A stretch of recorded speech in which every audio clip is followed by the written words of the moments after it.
Meghan Markle says she's moved on from the race row that rocked the monarchy and divided Britain. It follows reports that Meghan wrote to the King Charles about unconscious bias in the royal family following her explosive interview with Oprah Winfrey in 2021, where she made these comments. In those months when I was pregnant, so we have in tandem the conversation of he won't be given security, he's not going to be given a title. And also concerns and conversations about how dark his skin might be when he's born. What? About how dark your baby is going to be? Potentially, and what that would mean or look like. Oscar-winning. Reports now claim that Charles was the only senior member of the family to make contact with Meghan after the interview, writing to say that he was sad about the royal rift and disappointed that they made such high-profile allegations. Her reply said that she didn't intend to accuse an individual of being racist, but was raising concerns about unconscious bias. In a new statement, Meghan has hit back at suggestions that she isn't attending the coronation because she never received a satisfactory response. She says she's going about her life in the present rather than dwelling on conversations that are 4 years old. And the media should stop exhausting the circus that they're creating.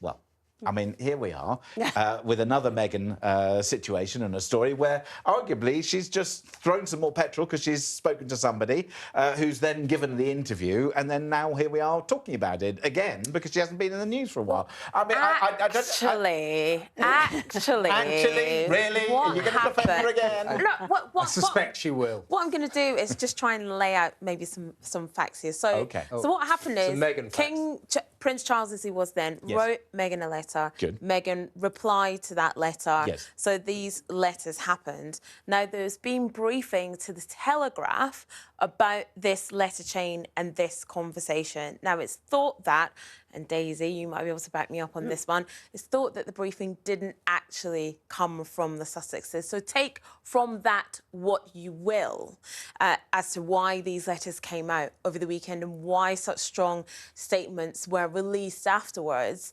I actually kind of do think she's got a point here, that this story is being created from nowhere.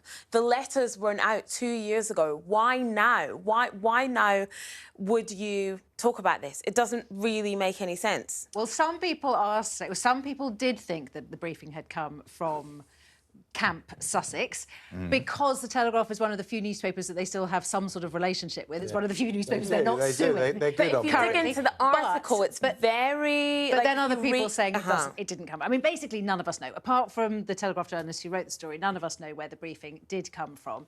They have come out saying, you know, this is old news.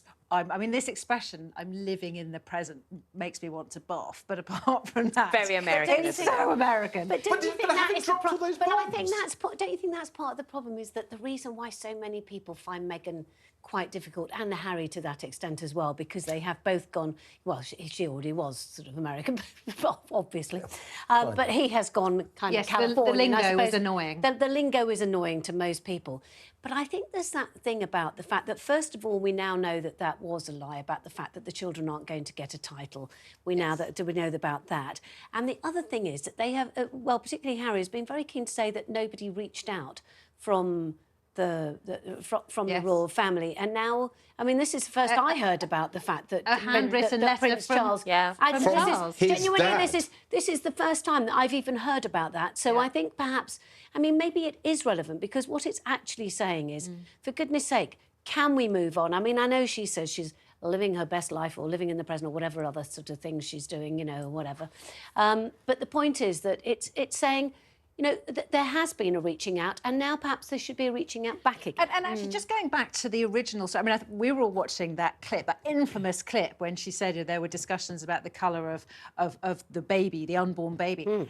It was so shocking. It was a massive moment, and it painted the royal family as racist. Yes. It was at the time. Yes, it was. Oprah did her Oscar bit. I didn't think it was that shocking. Yes, it was. I don't think it's racist to speculate on the colour of an unborn child. Everybody at the time Why did, is that because racist? they thought the assumption was that the person who'd said it was saying, dark equals bad and pale equals good. That was the She didn't say that. unspoken. She didn't say that. That was the is the assumption. unspoken narrative But behind the it. conversations at the time are also, you know, parents and parents particularly if you know, one's got red hair, one's got dark hair, you know, which colour eyes, you know, all these things all go through all sorts of parents' have those conversations. And you conversations, have those also- conversations, but so also- it depends the context. But when you bring skin colour into it, whether you like it or not, there is an inference Yes, there is. there Yeah. that you have an issue with the skin colour. Exactly, That- and why does it even need to be discussed? Why is there an Harry implication and of Meghan that? have now slightly rewritten that, and they are now Yeah. saying, he said it in the Tom Bradbury interview, and she's now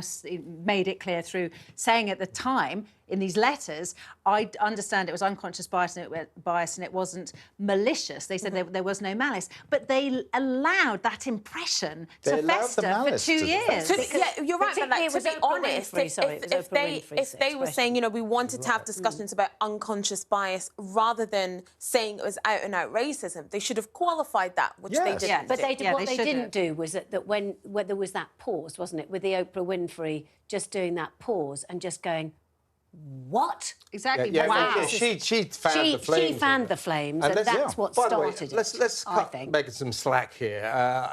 Yes, let's start living in the present. Let's stop Yeah. obsessing on conversations 4 years ago. For once in her life, she's right.